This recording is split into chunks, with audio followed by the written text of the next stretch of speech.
why does not Islam allow a woman to have more than one husband? As far as marrying women is concerned, the categories of women a man can marry is clearly specified in Surah Nisa, chapter 4, verse number 22 to 24. And it's mentioned in Surah Nisa, chapter 4, verse 24, that you cannot marry a woman who's already married. That means in Islam, a woman cannot have more than one husband. Before I give you the real reason, imagine there's already a scarcity of women finding husband. If a woman has more than one husband, this scarcity will increase. It will multiply the problem. Let's analyze what are the logical reasons that Islam prohibits a woman to have more than one husband. When a man has more than one wife, and if any child is born out of that wedlock, you can easily identify who is the father as well as who is the mother. But if a woman has more than one husband, and if a child is born, you can identify the mother, but you will not be able to identify the father.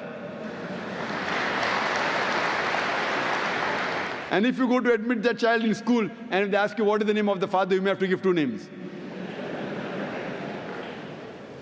And today psychology, they tell us that identifying the parents is very important for a healthy childhood, especially the identity of the father.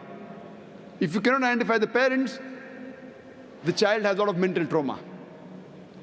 Today, after science has advanced, I'm aware that there is DNA testing and genetic testing where you can identify who is the father and who is the mother, though it's not very accurate. But even if I agree that maybe after a few years it becomes accurate, yet it has happened recently. All these years it wasn't there. And this is not the only reason why a woman is not allowed to have more than one husband. There are various other reasons.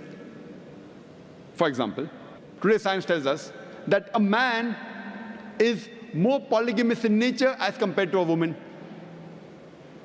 Today science tells us that because of the various behavioral and psychological changes that take place in a woman during menstrual cycle, she cannot do the role of multiple wives simultaneously. Whereas a man, he can do the role of multiple husbands simultaneously.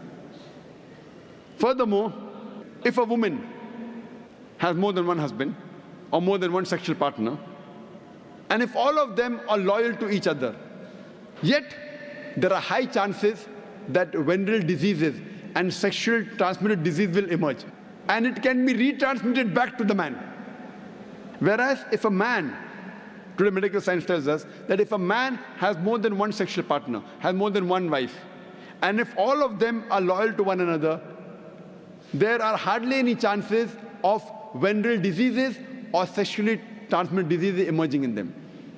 So scientifically also, and medically, it's no problem for a man to have more than one wife, but it's problematic for a woman to have more than one husband.